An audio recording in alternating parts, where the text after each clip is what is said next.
Hey family, welcome to today's Inspirational Vitamin. Today we're going to come from Romans, and this is going to be Romans. I want to give you a little backdrop as far as Romans 11, the end of Romans 11, and you can read it in your spare time, verse 33 through 36. But basically what it talks about is it's saying that God doesn't owe anything. Talks about who's ever given to God that God should have to repay them. It talks about just how incredible God is, how amazing He is, how everything comes from Him and through Him, et cetera, et cetera. And so, but then it picks up in Romans chapter 12, verse 1 and 2, which is the main part of the text that we're going to talk about today. It says, "Therefore I urge you, brothers and sisters, in view of God's mercy, to offer your bodies as a living sacrifice, holy and pleasing to God. This is your true and proper worship. Do not conform to the pattern of this world, but be transformed by the renewing of your mind. Then you will be able to test and approve what God's will is, His good, pleasing, and perfect will." And in verse 1, it says, "Therefore." And I've always been taught that whenever you see "therefore," you look at whatever was before that to get a gauge or to find reference for what they're about to say. Therefore means because of what I just said. And because God is amazing and that basically doesn't owe anything, He just gives freely, in view of God's mercy,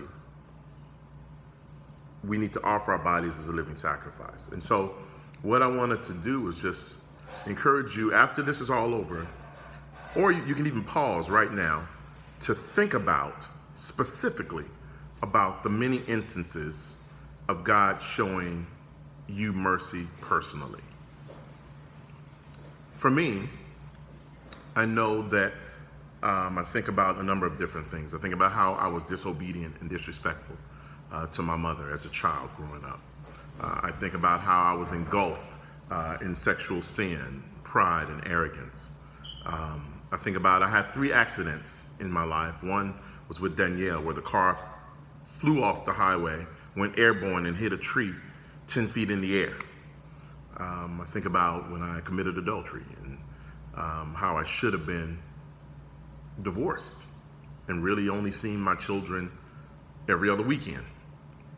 I think about, because of that sin, how I could have gotten an STD, or I could have died ultimately from it. I think about the suicidal thoughts that I've had on multiple occasions, how I've rejected God's invitation to meet Him. Like several times I've been invited to church and to study the Bible where I refused. I think about in my sin study, how I was prepared to walk away, but God didn't allow me to, and He physically intervened for that to happen. And so as I look at God's mercy, because it's in full view, like you don't have to really think long and hard about times when God was merciful or showed us grace. But as I do that, those things should be on the forefront of our minds on a daily basis to motivate us for how we should live. And I think personally, sacrifice is easier when you know that you shouldn't even be where you are, or you shouldn't have what you have. It's easy to make that sacrifice because you're like, man, I should be sacrificing because I should not be married. I should be sacrificing because I should not have these children. I should be sacrificing because I shouldn't have this job. It's only by God that we are where we are. My question for you, when it talks about conforming to the pattern of this world, in what ways do I, or can I tend to conform to the pattern of this world? And I think we can do it in a lot of ways. Political pride and arrogance, through participating in social media foolishness, sinful entertainment, as far as watching movies, music, TV shows that compromise our conviction or violate our conscience. A lot of different things in our parenting, in our marriage. But I want to encourage you that the scriptures say, be transformed by the renewing of your mind. And transformed means to make a thorough or dramatic change in form, appearance, or character. So it's a dramatic change. And I usually focus on the character aspect as far as the dramatic change in character. But it also talks about renewal. Being renewed is to give a fresh life or strength to revive, to replace something that is broken or worn out. And so in order for us to be transformed, the transformation comes by the renewing of your mind. So we have to give fresh life and replace our mindset, our worldly mindset, our carnal mindset with spiritual mindset, the mindset of God. When we do that, that's when the overall transformation of our character, our appearance, our form, both live and social media, all that changes.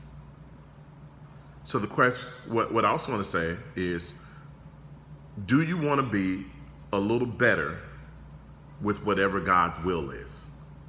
Because the scriptures say, then when you're transformed by the renewing of your mind, then you will be able to test and approve what God's will is.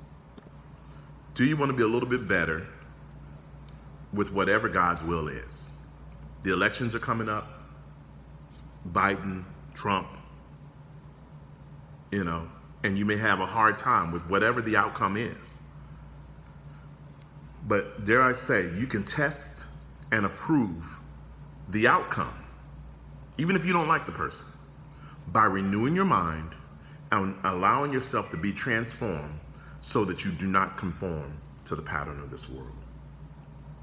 Let's make 2020, this election, and just our lives different than it was in 2016 by allowing our minds to be renewed and our character and bodies to be transformed. I love y'all. Have a great weekend.